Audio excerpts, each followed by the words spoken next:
Hello. Hey, welcome to the Kyle Experience. This is a rebrand of Kyle's phenomenological method that I thought that this rebrand would kind of push, or at least let the audience know like what direction I'm trying to go with this show. So today I have my old roommate Javon with me. Uh, he's honestly a great guy, trustworthy. You could do pretty much anything with him, and you can trust him for just about everything. I couldn't name one thing I wouldn't trust him with. Um, would you have anything you like to say or kind of promote at this time, Javon? No, not at this time. Obviously there are developments. Obviously Kyle said something about the Kyle experience, the new name. It's exciting, exciting times. But thank you for such kind words, bro. Appreciate it. Oh yeah, bro. Well, with that said, let's go ahead and move. The Kyle Experience, episode 1. Let's go. So, what I'm trying to do in the Kyle Experience could kind of be explained by this picture. So, what I want to do is get the most complete picture of anything that I want to talk about or any kind of subject.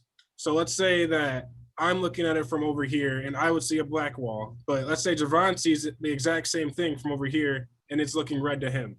Well, if I'm not taking into consideration the fact that it looks red to Javon, I'm not getting the best picture possible. And that's what I'm after here, is to just get the best picture and present the information in the best, like, most unbiased way possible. All right, and that's the intro. That's the new one. So let's go ahead and move on to the poem and quote analysis. So the first poem is by Zyme Ricochet, Zyme Ricochet, and it goes: "If you can't see success, work harder, and if you can see the finish line, work smarter. You can't afford to ignore anything that might trip you and prevent you from succeeding." Do you have any initial thoughts on that, Javon? So if you can't see success, work harder. And if you can't see the finish line, work smarter. You can't afford to ignore anything that might trip you and prevent you from succeeding. I guess the thoughts that first come to mind are, excuse me, obviously you can work as hard as you want in life, and like this quote is hitting on, have no um see no results per se. And that just comes down to that individual not working smarter, working smarter, diligently, not wasting time. I think you learn that as you grow older. um you know that's those are basically my thoughts on that quote. Yeah, I definitely agree with how you were saying that if you like aren't getting the results you want, you need to just work a little smarter. What I thought of when I saw this poem was pretty much like when you kind of are starting in something, you don't have the really the option to work smarter. You just got to keep like grinding pretty much. And that's kind of what this quote kind of brought it to me, at least for my first thoughts, was that like, because the grind can only take you so far. At a certain point, you got to do something a little different to get better. And that's what I think he's getting at with like, if you can see the finish line, work smarter. At least that's what I was taking from that. Would you agree with that? 100%. It's advantageous to work smarter than harder when you get to that maximum threshold. It's like prime examples like track. So you can work your body. Like football, basketball, you can just work your body. You can get up 1,000 shots a day, but if you're not seeing the results you want, maybe you need to switch up the workout, do something else. Everybody's different. Yeah. And I think that goes kind of along with like how, yeah, exactly what you're saying. Everybody's different. So like the workout that would work best for me, it's not going to be the workout that would work best for you, most likely. And that might prevent one of us from succeeding at the end of the day. But do you have anything else for this poem?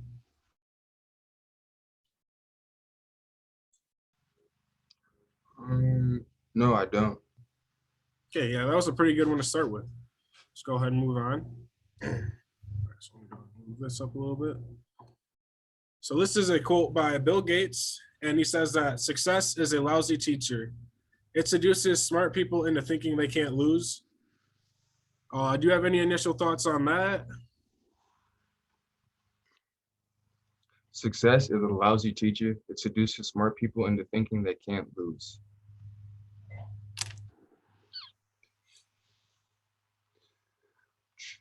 So my initial thoughts would be I partially agree with this quote. Basically, like the first part of it, success is a lousy teacher. But the second part, I really don't. With success comes greed, obviously, but um, I think the more success you have, the more motivation you could have. In my opinion, you're a little bit hungrier every time. You know, Yeah, I think a good example of that would be like Drake. Like it seems like he just comes out with banger after banger after banger, and like everyone just seems to get a little better. I'm would you agree with that, or you're just not a big Drake fan? I would agree with that. I would also say that another issue I have with this quote is, uh, it's like success is allows a teacher to introduce smart people into thinking they can lose. As in, he's just you know, hitting on the smart people aspect of, like you don't necessarily have to be smart, intelligent, and intellectual to have success per se. Um, Yeah, that's that's just absolutely true. that I see with this quote. Is that all you have for this one? Okay. What I was getting from this one, and I kind of agree with it to a point, just because I've kind of experienced like success seducing me into thinking I couldn't lose. And one thing I'm sure you could like probably remember is back in, I think it was my sophomore year. Yeah, it was my sophomore year. I went to nationals and I was an All-American.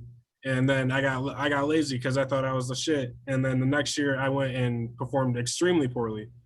And that opened my eyes to where it's like, well, what do you really believe, And what, at least what I came to, the conclusion I came to from my experience at nationals my junior year was that like, if you don't believe that you deserve to win, then like your body's not going to believe it either, and you're not going to be able to perform to the level that you would like the level that you possibly could.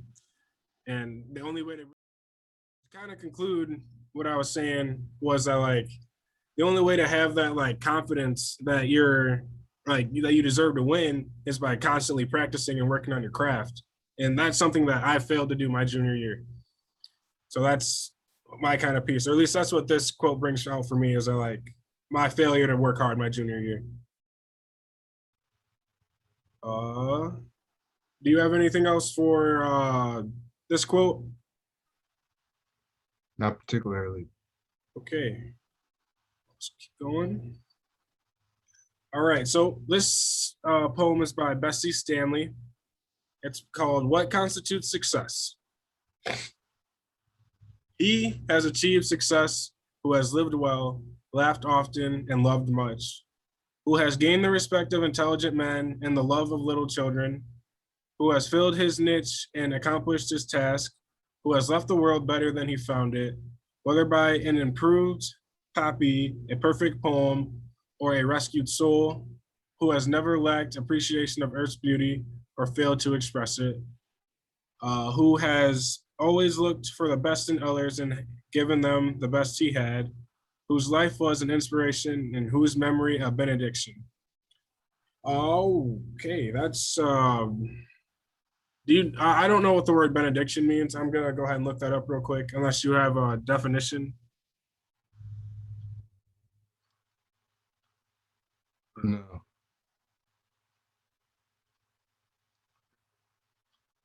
All right, so benediction is the utterance or bestowing of a blessing, especially at the end of a religious service.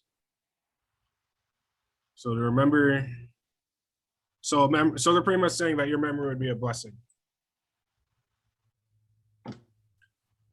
Huh. Do you have any initial like thoughts on this? Do you think that uh, the way they're defining success is correct?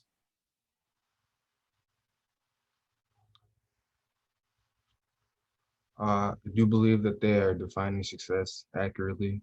Um, I'd only add like a personal, I think success is making your family proud, you know, your ancestors proud. Um, that's basically what I think success is. But basically, one sec. He talks about the whose life was an inspiration, whose memory a benediction. Basically, that's like, I think that sort of hits on the aspect of like, what's your legacy? You know, what are you leaving behind for others? You know, obviously it's not about us. It's always been bigger than us. It always will be. You know, the interconnectedness with one another. Um, you know, if you think about it, realize, you know, just stop, look at life, think about life for a sec. Everything in life is synchronized. Believe it or not, you know, everything is connected to one another. Um, so those are basically my thoughts on that. You know, Yeah, I agree with what you said too about the synchronicity. Like, I see that a lot more, and I think it might be because once you like see it once, you kind of look out for it a little bit more, kind of deal. But I think this I think this is a pretty good definition of success. I agree with like your addition too of like honor because well, you would think that if you did all these things, you would be living honorably in the eyes of your ancestors and family. But I think it's worth like saying that like being honorable about your family is like an important thing because it's like what you're saying, like leaving a legacy. Like you don't want your kids to have a bad connotation because of something that you did. That's something I've seen a lot in my life where not necessarily a bad connotation, but like I'd have certain expectations placed on me because of what my last name was. but to your point about how everything's connected and how when you see something or you believe you see something, then you see it. You know, obviously seeing is believing. It's so such a cliche saying. Um, but it's called the merry-go-round effect. So, you know, like I literally just said 10 seconds ago, when you see something or you see it once, you think you're gonna keep on seeing it. You know, like this is just a random example. It's like when people the media outlets show like racism, black men getting killed, Asian hate, stuff like that. You're gonna think you see it more because it's always it's on or it's in the back of your head. You're constantly thinking about it. Um, Yeah, and that's I think bringing the media into this is extremely important because they really get to decide what we end up seeing, which is not. It's usually not the best, which is a I think there's some problem. like 6 companies that own the media and the news outlets in the United States or the world. Yeah, I've heard that too. It's like what when you think of that, it really makes me think like, what are they really trying to accomplish? Because it's like, you see all this bad stuff in the news, and you rarely see anything good. Like, what benefit does that do for people? And most people would say like, oh, it's for ratings, or if you don't show the negative stuff, people won't want to watch. But like, I feel like we get to decide that instead of the people who are like I don't know. I feel like a lot more people say they just don't even watch the news anymore because it's so negative. But then everyone always has negative news to talk about. So clearly someone's watching something. I don't know. It's interesting to say the least. It's like sad. So if you look back at how like media portrays different events, the World War II was like the first big event that was portrayed and videotaped, and people could watch. And then after that came the Korean War, Vietnam War, and that's called like the like television war because literally what you were seeing in Vietnam was portrayed and projected on TVs like right away. There was no filters or anything, so you could see like Agent Orange getting dropped, bombs, suicide bombers, all that. And ever since then, the media has just been questionable. Media has a big say in things that happen. Like look at the Black Lives Matter or anti-war protests. Yeah. You're absolutely They're onto the something here. they're the stakeholders for sure. Yeah. Oh yeah. That kind of reminds me of like the difference between stakeholders versus shareholders. So like, I believe shareholders was like people who have interests or like vested interest in the company, and then stakeholders were people who would like stand to be harmed if whatever thing is up on the board is passed, kind of deal. You're saying that they're the shareholders, so they are the ones who stand to lose. And I absolutely agree with that, because let's say we all just decided to stop watching negative news and we only watched news sites that were positive. Do you think that those same media outlets would portray more negative news or more positive news? Given that it would be more positive, you know. It's hard to especially in the U.S. where things are so divided. It's hard to get everyone to come to a consensus on something. Like let's all decide to watch only positive news. Like, how would I get everyone to agree to that? So it's interesting you said how America's divided, you know. America's like there's the biggest three themes in America is politics, war, and sports. You know, America subsides around those three. But essentially everybody's divided, and that's just hits on our point of, you know, media's controlling our thinking. You know, if we actually came together as one part of the people, always the people in power, you know. It'd be scary what we can do, even in like the Black community. If we stopped colorism, we stopped hating on each other, we set our beefs aside, could really get a lot more accomplished, even like at the local state level rather than federal level. Sorry, I can't talk, but you know, it's just sad. It's always been that way. Even like after slavery, it's always fucking been that way. Oh, yeah, and that's something I think I was talking about in my first episode, where the reason why we even came out of a state of nature was, let's say me and you are warring tribes. We would be able to accomplish twice as much work if we didn't spend half of our time trying to destroy each other. That's exactly what you're saying right there. It's honestly that's why I like doing these videos, because everything just comes around, and that's what you were talking about earlier with the merry-go-round. What was it called? The merry-go-round effect. Yeah, merry-go-round effect. Yeah, like that. You know, you see it once and then you see it 1,000 more times. Yeah. Do you have anything else for this quote or poem? No. No. Okay. So this is a quote by Malcolm X, and it goes, "If you have no critics, you'll likely have no success." Do you think that criticism is a necessary component of success? Because I feel like, going back to this poem here, I feel like nothing that you would be doing here to have success would lead to criticism.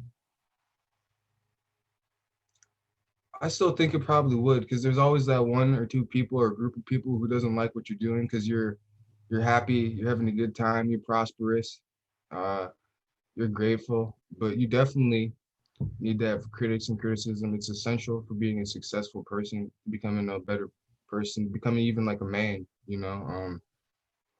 Your friends should call you out when they see your bullshit.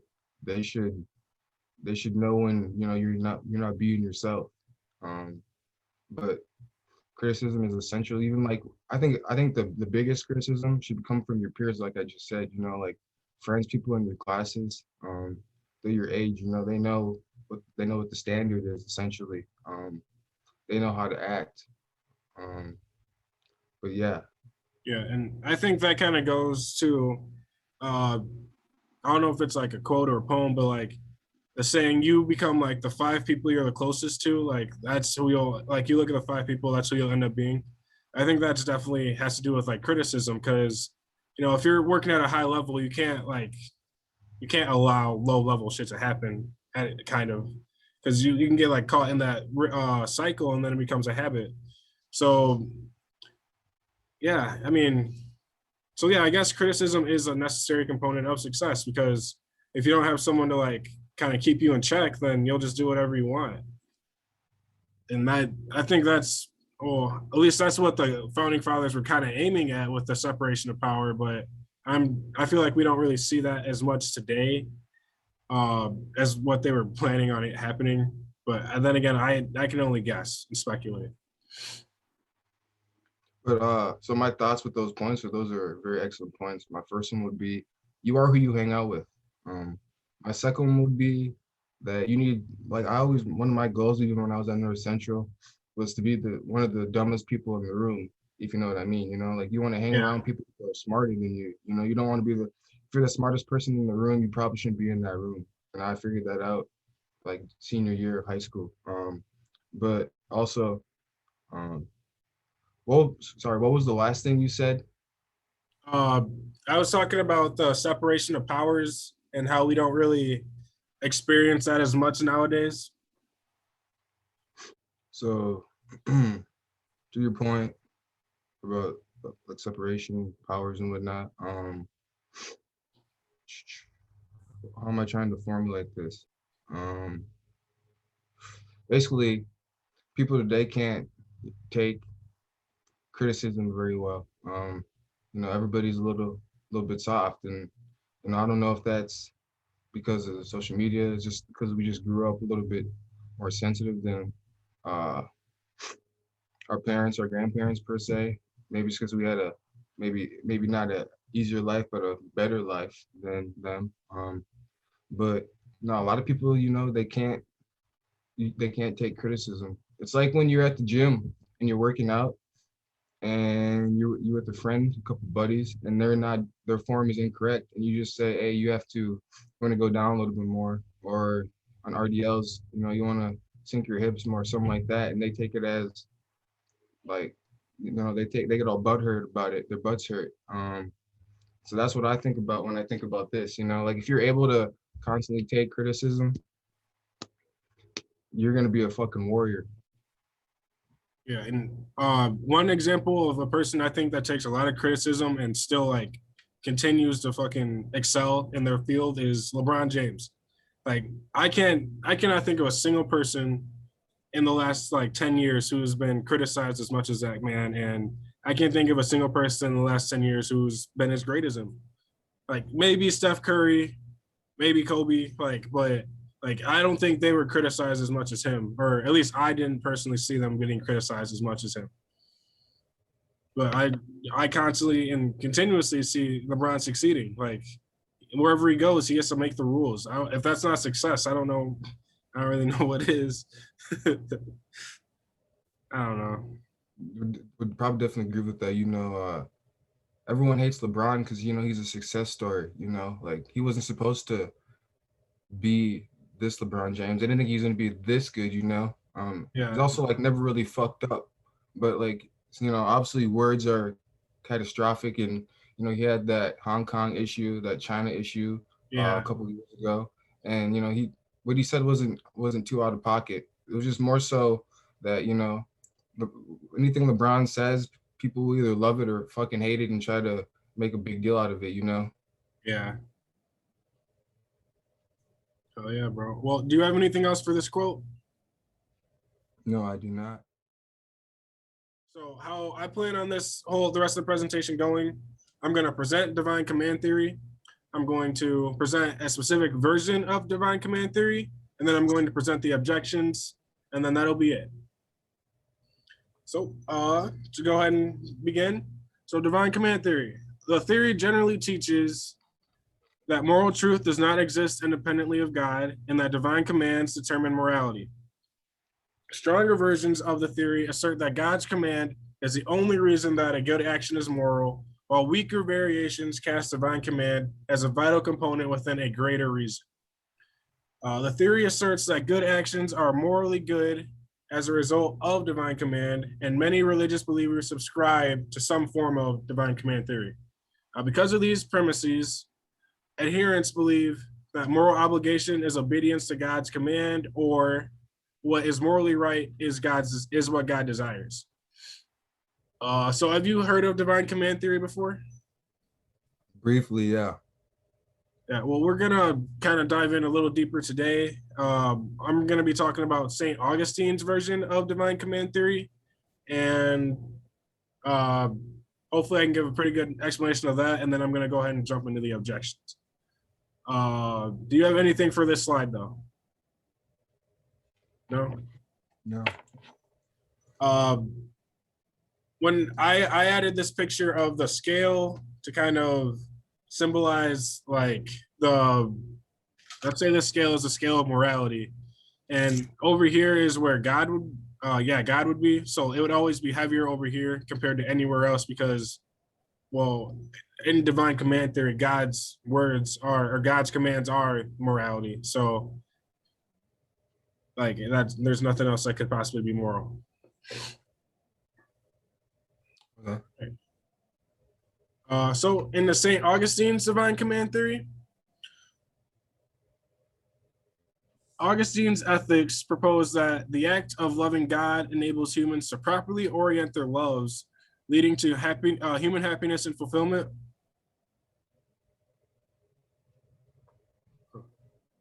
So to pursue the supreme good, humans must love objects that are worthy of human love in the correct manner. And in order to love things that are worth our love, you have to, it requires you to love God, because that would allow you to like correctly love the things that deserve being loved. When I think of this, it kind of reminds me of like, for example, for me, my girlfriend, like I absolutely love everything about her. And I like, there's a part of her that's like kind of a part of me. And like that same thing is like part of you as well. Like some people call it a soul, some people call it ether. But like, I think that that's like kind of what they're talking about is like, if you love God, you'll love all of his creations. So like, let's say God's creation is a frog, like that frog is something you should love, or anything that God created is something you should love, I believe. I don't know if you have anything to say on that. And if you have any comments, just go ahead and stop me. And then I'd like to go ahead and talk about anything you have to say. Well, do you have anything for right now? That actually Saint Augustine or Augustine, however you want to say it, the devil would appear to him in different forms. Really? Yeah, like different. It could be animals or like plants. So that's why he's a saint. And then shit, my bad. What did you say? What did you just say? I just had a really good point. I thought, or I was gonna agree with that. I was just talking about how the there's a thing in all of us, like our souls, and that thing is like part, or like I believe that's like God's mark, and that's how you know that he created something is like a soul, or like, for example, like nature, it's something that's alive, it's breathing, it's something had to have created it. All right, yeah. Now I get it. There's a scripture verse that says that we're humans are made in the image and likeness of God. You know, so those are my thoughts for that thus far. Okay. All right. So moving on, Augustine, or yeah, is that how you say it correctly? As Augustine? Augustine or Augustine, it literally doesn't matter. Augustine. Okay. Well, he supported Plato's view that a well-ordered soul is a desirable consequence of morality. However, unlike Plato, he believed that achieving a well-ordered soul had a higher purpose, and that is living in accordance with God's commands. So, what they're trying to say here is that, like, compared to Plato, like Plato thinks that having a well-ordered soul is like the main, like the best thing you can get, while Augustine says that having a well-ordered soul is nice, but it's only nice in relation to living in God's commands. Do you have anything else for divine command theory? No. All right, well, we'll go ahead and jump into some objections. The first type of objections are semantic objections. The philosopher William Wainwright considered a challenge to the theory on semantic grounds, arguing that being commanded by God and being obligatory do not mean the same things, contrary to what the theory might suggest. So he used the example of water not having an identical meaning to H2O to propose that being commanded by God does not have an identical meaning to being obligatory. So pretty much what they're saying here is that, like, for morality, you have like an obligation to do the right thing in order to be morally good, but that's not the same as being commanded by God to be morally good. So that's for semantic. What they mean is like the way the words could be like understood in different ways, as what they're kind of getting at here. So what do you think of that argument against divine command theory?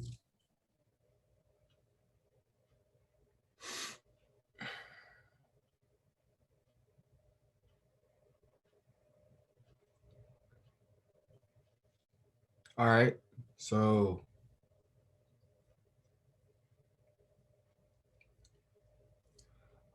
water and H2O, aren't they the same thing? Well, not technically. I mean, Okay, so let's say you have two water jugs, and one of them says water and the other one says H2O. Would you assume that they're the same? um, yeah, I would assume it, but I wouldn't really be able to know unless I tried it. If one of them says something other, like something other than what it should say. Because for me, it would be like, why does this one say water, but this one says H2O? Like, obviously something's up, like, or else they would both say water, or they would both say H2O. So I definitely do agree with what uh, William Wainwright is saying. You know, this is how you word, how you word stuff and your schema. And your schema is your past experiences influencing like your thoughts and practices and actions. Now you know you're a psychology major, you were, so that's basically my thoughts on all on that. Okay, I see what you're saying. So, like, you're saying, like, based on how you were raised, you might take this one way or another way, but you're still experiencing the same thing. But that might be considered being obligatory though, in a sense. Sorry, what do you mean? That so like your schema could be obligatory because you're using your past knowledge, experiences, feelings to interpret the meaning of something, you know? Yeah. And I can kind of see what you're saying there. So like you feel obligated to go by what you already know versus like a new conception that you don't really have a grasp on. Of what you don't understand, yeah. Yeah. Okay, yeah. Okay. All right. Well, moving on to another objection. Wainwright also noted that divine command theory might imply that one can only have moral knowledge if one has knowledge of God. Edward Weinringa argued that if this is the case, the theory seems to deny atheists and agnostics moral knowledge. So that is, I feel like a pretty decent argument because if you can only, if morality is only divine command, or if morality is only God's commands, then how would a agnostic who says they don't know what God is, or an atheist who says that God doesn't exist, how can they possibly understand those things without having a God to command them? Couldn't they off of experiences though? Um, so you're saying that kind of what you were saying at the last one, like how they were raised would be what kind of creates their moral knowledge, which is 100% true. I just think I don't know, like obviously respecting your elders, respecting people who came before you, but William Wainwright has some holes in his philosophy. I think, like you know, possibly what you believe, the you know obviously the various doctrines in the churches, what you believe necessarily doesn't have to be moral knowledge, and like I just said, your experiences aren't necessarily moral knowledge either. On that note, I was thinking, so when we like uh, remember an experience, we kind of remember it as either like good or bad, and that kind of made me think of like, well, in a divine command theory, like under if you believe in divine command theory, then any good experience would be associated with God, like naturally, because anything that happens is God's command. And uh, so I guess morality wouldn't play into that, but that's different for an atheist because they don't believe that God exists. So then I don't know, because if they won't ascribe it to God, like that's just saying, uh, well, what I kind of think of here is like, let's say a Christian and Hindu are talking and they're talking about like religion. The Hindu could say like, oh, the God you're talking about is just my God, just you're not understanding it properly, is what I think they're kind of saying here for like to deny atheists and agnostics moral knowledge, because they're saying that it's not really the knowledge, it's just God misunderstood. All right. Yeah. Cool. All right. So do you have anything else for that point? Nope. All right. All right. So Hugh Storer Chandler has challenged the theory based on modal ideas of what might exist in different worlds. He suggested that even if one accepts that being commanded by God and being morally right are the same, they may not be synonymous. They might not be synonyms because they might be different in other possible worlds.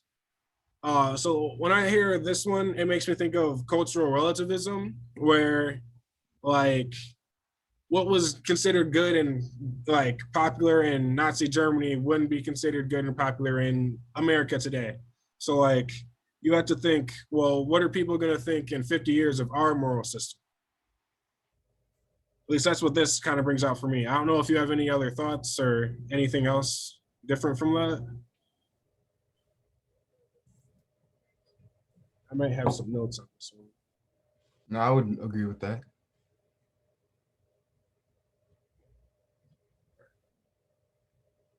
So for the first point, I forgot I had a note for it. So after the example of water not having an identical meaning to H2O,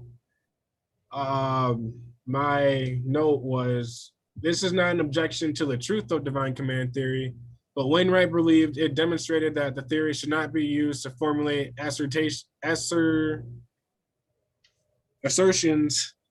about the meaning of obligation. So what they're saying, or what he's trying to say is that like, he still thinks that divine command theory is like acceptable under like the semantic problem of like being commanded by God and being obligatory. But he's saying that like we shouldn't be defining obligatory by being commanded by God, is what I think he's trying to get at. So basically what he's trying to get at is don't simplify it. Yeah. Like understand that they're two different things. So like kind of placing them together is not doing either of them a justice, is what I think he's trying to get at here. That limits the objective, yeah. Oh yeah. So do you have anything else for semantic objections? No, it's just very interesting. All right, well, moving on. So the next objection is on moral motivation. Michael Austin has noted that divine command theory could be criticized for prompting people to be moral with impure motivations. See if I have any notes on here before I go ahead and move on. Oh. He writes of the objection that a moral life should be sought because morality is valued rather than to avoid punishment or to receive rewards. This punishment and reward system of motivation could be seen as inadequate. So what I thought of when I was doing this slide was kind of operant conditioning. Like if he's right in divine command theory kind of prompts people to be moral with impure motivations, then they're just trying to run away from pain in the future instead of running towards pleasure or doing it because that's what they should do. They're doing it because they don't want to be punished. And that just kind of reminded me of operant conditioning. So let's say for morality, this behavior would happen more often if it's positively reinforced or if you take away the punishment of not getting punished later. So that's why he says that people would be in quadrant R1 or negative R here, or negative reinforcement, because you want to subtract, you're doing the behavior only to take away the punishment in the future instead of doing it because that's something that you should do. Would you happen to agree that divine command theory kind of leads people to that? Or do you think that it's just like people just do that? That's a really good question. Would definitely agree. I think you famously said that people are going to do what they don't want. What they're not able to do. Wow. And this also just gives the example, or the sheds light on the fact that, you know, there's a lot of people who think they're called holier than thou. They think they're holier than everybody else, but realistically, no one's really more or less holier than anyone else, and that's a personal relationship. And there's always those people who go to mass, or they pray, or they read the Bible, but they still sin, you know, and they think that, you know, every time they do that, it's going to take away, or God's going to forget about their mistake. And then in all actuality, that would be called a venial sin. And there's venial and mortal sins. Venial sins are sins that, you know, that you shouldn't have done, but you did it anyway, you know. And Yeah. there are sins you know, morally were you didn't really know. But obviously, since you made that mistake, then you know. But yeah, that's what I got to say on those. Oh yeah. So, do you think if like religions were worded in a different way to like where the more good deeds you do, or would like take away, or I'm kind of trying to get the point I'm trying to make is how would we be able to get people to do things to make it so that behaviors happen less often? So let's say our religion says that if you kill people, then you'll be stabbed 1,000 times, and that would make people kill less often. Like, do you think that would be a decent religion to kind of follow? Because like that's saying it's only good to not kill so that you don't get hurt. And that'd be like conditioning as well, where it's like you're not killing because you don't want to kill. You're not killing because you don't want to be punished later for it. I think that would be good for a religion if every single fucking human being probably followed that religion. But that's where we have this issue in the world. You know, people, for one type of religion, it's different for a different type of religion. And also, you know, it's a problem with the Constitution. It's so vague that you can, I think this goes back to interpretation. How are you going to interpret it? You know, are you going to interpret it strict? This is what it says, so we follow this, or is it loose? Oh, it doesn't say in the 14th Amendment that that you have a right to privacy. You know, with the Privacy Act, Roe versus Wade, stuff like that. But Yeah. how do you interpret it, and how does the contemporary time interpret it as well? Like you commented on your previous slide. Oh yeah. All right. So do you have anything else for moral motivation? No. Okay. Nada. Well, moving on. So this is youth Euthyro's dilemma. I'm just gonna call it E's dilemma from now on. Is something good because God wills it, or does God will things because they're good? If God wills goodness, then what happens if God wills something we perceive as a catastrophe, such as like a forest fire? Uh, so this like, and then if God wills things only because they're good, then morality is independent of God, making divine commands irrelevant because if God only wills good things or only wills things because they're good, then he's choosing not to will other things. So then he's making a choice based on something that's outside of him, which means that he's separate from morality. Making like, so like that's saying pretty much God would be at our level, so he could be making mistakes as well. So why would we want to follow his commands if he's not, if him and morality aren't the same? Definitely take the side with the first one. If God wills goodness, then what happens if God wills something we perceive as catastrophic? Um, Very interesting. So my first thoughts are that you and I have different um, probably definitions, different looks on what's catastrophic and what is, you know. Yeah. Secondly, there's what 7 maybe 8 billion individuals in this world. Why does our opinion of what we view as catastrophic matter and to the larger picture of human beings? My third one would be I think God does catastrophic things to get our attention as a human race collectively. Obviously, like COVID, it taught everybody, you know, all right, spend more time with your family. You don't have to go out. Do you really need to go shopping? You know what I mean? Do you need to go to a gym, or can you just find stuff laying around the house and go for a jog? Go for a jog. Sorry, but that's what I definitely think. I definitely think that God does certain things for a reason, so we can repent, because God will always love us. Yeah, I was gonna say the first, if God wills goodness, that's pretty much a problem of evil. Is that if God's all powerful, all knowing, and morally perfect, then how can we explain the evil in the world? So I have a whole thing on that one too. I don't know what episode it was, but uh, pretty much the moral of that one is like it's hard to like say that God's morally perfect and all powerful and all knowing when there's so much evil in the world. And like even if he does allow evil, I don't think, or well, what we were talking about in my other episode was like there's no reason why there's so much evil in the world.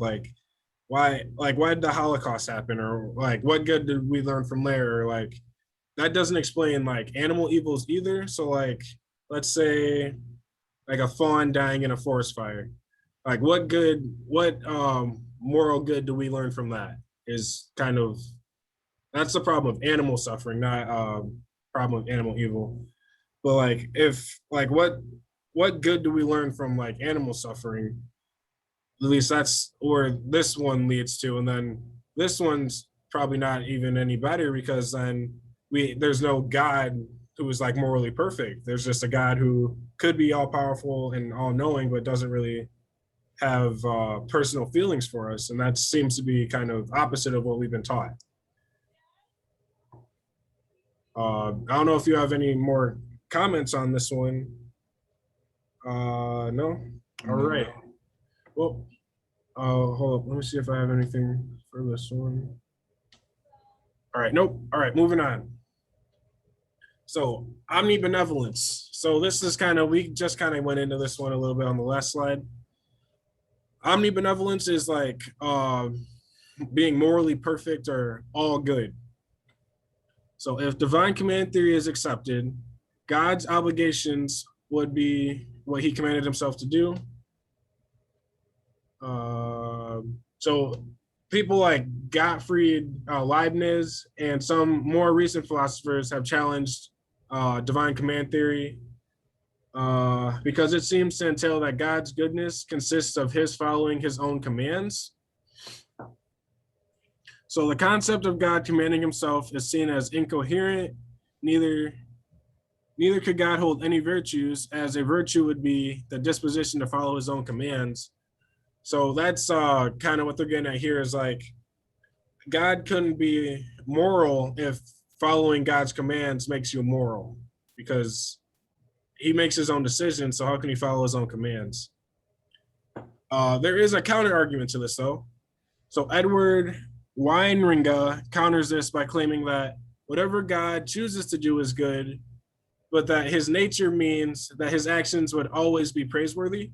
So that's a pretty good kind of counter argument to this, is that like he's always working in our best interest, which is a pretty big leap of faith considering the amount of evil we see in the world today. But it's still a counter argument that, you know, isn't something I can just flat out say, oh no, that's impossible. So that's, at least in my when I was taught philosophy, I was taught to present things in a way that a reasonable person would probably disagree with that thing. And I feel like he gives a pretty good argument that would be like reasonable to kind of combat Leibniz argument that God's goodness consists of following his own commands. Do you have any comments for that? No. All right. Moving on, William Wainwright argues that although God does not act because of his commands, it is still logical to say that God has reasons for his actions. He proposes that God is motivated by what is morally good, and when he commands what is morally good, it becomes morally obligatory. So my problem with this argument is, does he ever command anything that's not morally good? And if divine command theory is true and he really makes all commands for people, how how do people act evilly? Like why do people go on killing sprees? Like stuff like that. How can we explain that away? Free will. Free will? Yeah, that's actually the next slide is on autonomy. Uh, but this the reason why I chose this picture is because it's kind of like contradictory, where it's like they're saying that it's contradictory of God to if divine command theory is true, for God to be commanding himself, because that doesn't really, it's not really coherent. And then this sign is also not coherent because it says stop here and then it says no stopping or standing here. So that's just why I chose that picture. But do you have anything else for omnibenevolence? Not at this particular time. Okay. We'll move on to the objection from autonomy. So Michael Austin draws attention to an objection from autonomy, which argues that morality requires an agent to freely choose which principles to live by. This challenges the view of divine command theory that God's will determines what is good, because humans are no longer autonomous, but followers of an imposed moral law, making autonomy incompatible with divine command theory. So the reason why I chose this picture is because I feel like if divine command theory is true and God really makes all of our decisions for us, then we're pretty much kind of like robots, because we aren't really making decisions for ourselves. We're just going by a set of scripts that we don't even get to decide. Do you have anything for this, or I'm going to get into the counter argument? No, we're basically like in a simulation every day. Pretty much, if divine command theory is true, then we're really only living in this world to prepare us for the next world. So this world isn't really all that important. And that's kind of getting off topic here a little bit, but I had to do a lot of papers on Nietzsche when I was in college, and he says that a view like this would be life negating, because it negates the life that we're currently living and in favor of a life after death, where he believes that all things should be life affirming and affirms the life that we live in now, and kind of doesn't worry about another life. It just worries about the life that you have. But to get into the counter argument for the objection from autonomy, Robert Adams challenges this criticism, arguing that humans must still choose to accept or reject God's commands and rely on their independent judgment about whether or not to follow them. I think this is a pretty good argument, because that would explain at least why like people go on murdering sprees. Like they just aren't following God's commands. Kind of going back to St. Augustine's version of divine command theory, he believed that the world was kind of centered around God, and then when you see evil, you're just very far away from the center. So like, let's say, I guess I can draw a circle real quick.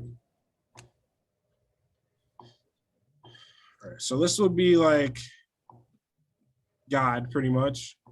And let's say, making a boob. I'm sorry. Oh, come on.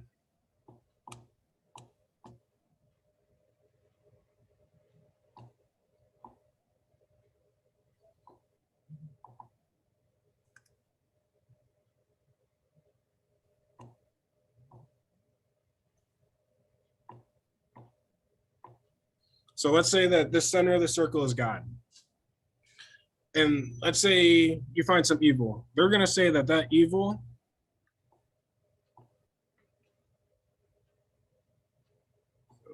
black.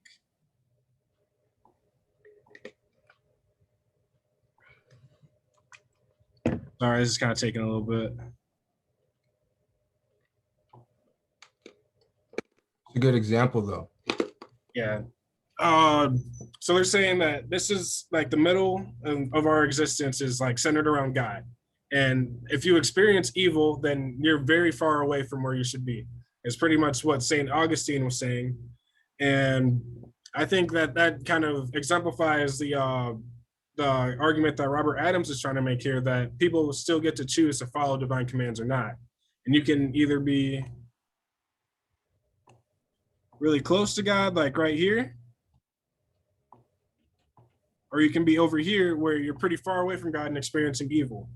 But that's something that you get to choose, is what I think Robert Adams is saying here. And that's how he can kind of beat the objection from autonomy and say that, no, divine command theory still works in the face of this objection. More or less, you have to choose your struggle, you know, like regardless of if you're close to God or, you know, drifting away from God, you're still gonna struggle, you know. So Yeah. you're gonna be happy and look at the positives throughout the struggle, or you're gonna be negative, blaming God for why such and such happened. I think the fact that you have to choose your struggle is something I think a lot of people don't hear. And that's kind of what me and Riley were talking about in my episode on motivation crowding theory. And just to kind of give a quick run over what that was motivation crowding theory is like, let's say you're incentivized to mow your lawn by cash. You're not going to want to mow the lawn unless you're getting paid again. It's pretty much what motivation crowding theory says. Like the internal motivation is going to be crowded by the external stimuli.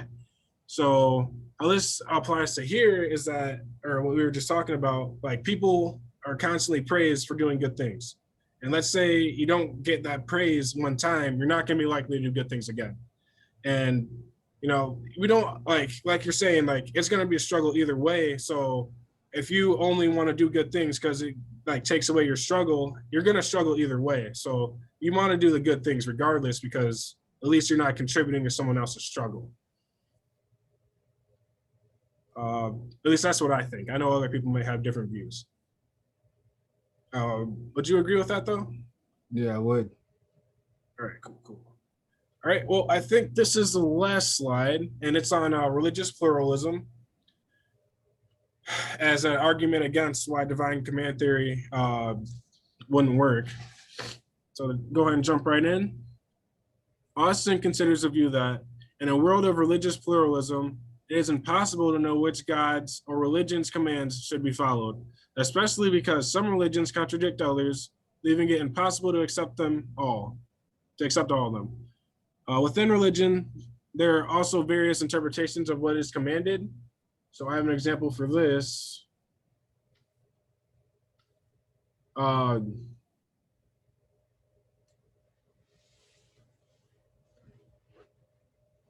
Oh, no, I don't have an example for this one. Kind of to continue, Austin notes that some of the responses to the autonomy rejection may be relevant, as an agent must choose whichever religion and morality they judge to be correct. He argues that divine command theory is also consistent with the view that moral truths can be found in all religions and that moral relevation can be found apart from religion. So he's saying that he's kind of going back to, where are we at? Yeah, he's going back to the semantic objection of saying that divine command theory means that atheists and agnostics can't have moral knowledge. He's saying that they can because it's consistent with the fact that there's other religions, and if there's like plural religions and everyone has their own kind of religion, there has to be like a truth to like where everyone's getting the ideas from, or at least that's the idea here. And they're saying, and specifically what they're saying is that like that truth can be found even without a religion. So even if you're an atheist, you'll still be able to find moral truths because they exist. But for my notes, Hemir Gearson and Margaret Holmgren argue against the view that different religions can lead to the same God because some religions are incompatible with each other. So for example, monotheistic and polytheistic religions have contrasting views of divinity. For example, some Greek or Norse gods magnified human weakness. So there's a problem there where it's like, well, if all religions are true, then and all gods are, and there's like divine command theory, so God is the one who like makes the rules for everybody.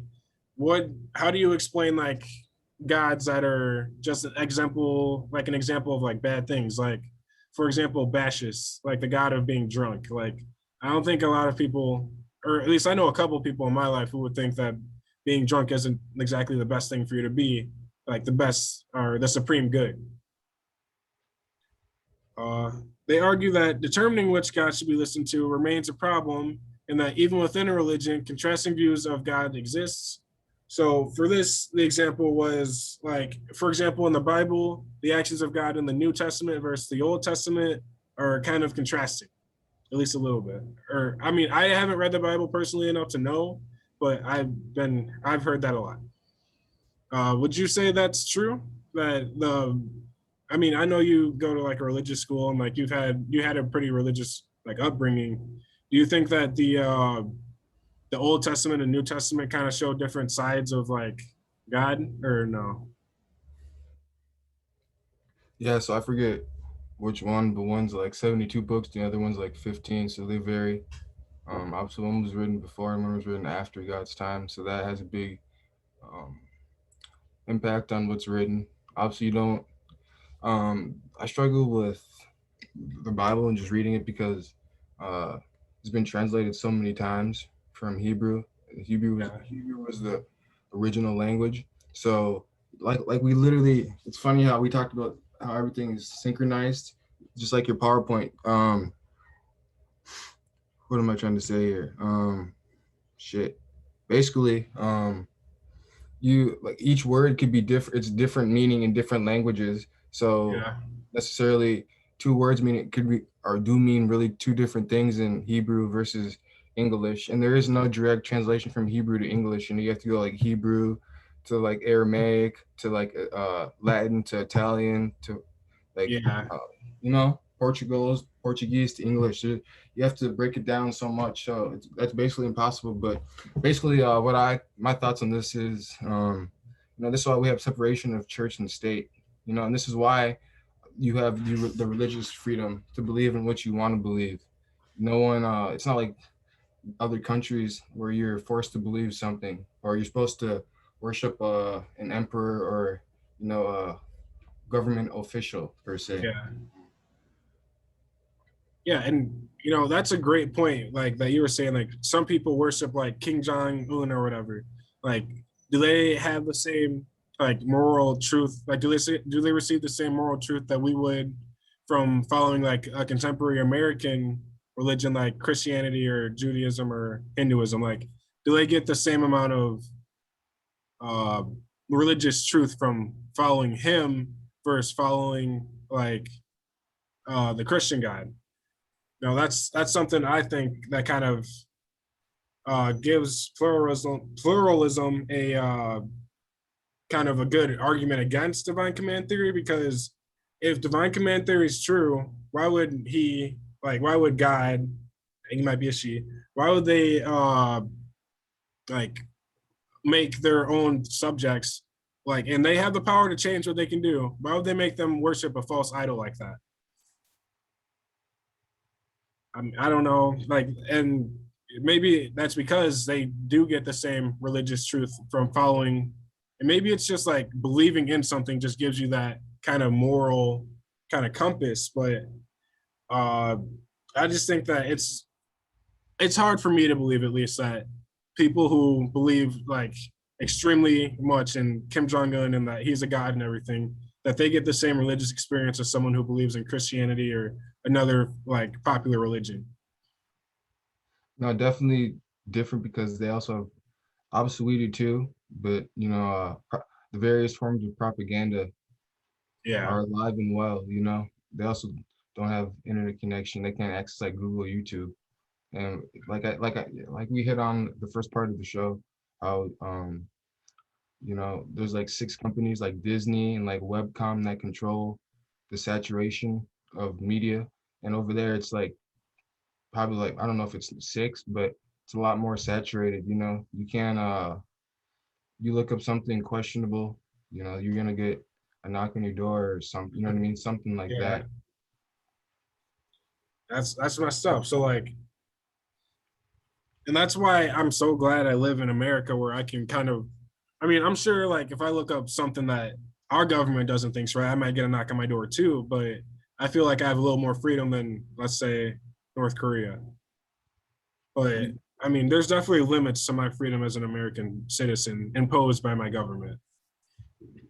No, definitely agree with that. But to your point on like limitations, yeah, there are limitations, but like being, like you said, being in America, home of the free, land of the brave, all that, like Tor, the black web, like you know what I mean? Like if you really wanted to, you were, down with something like that, or you wanted to trap or some, you could definitely just use, Yeah.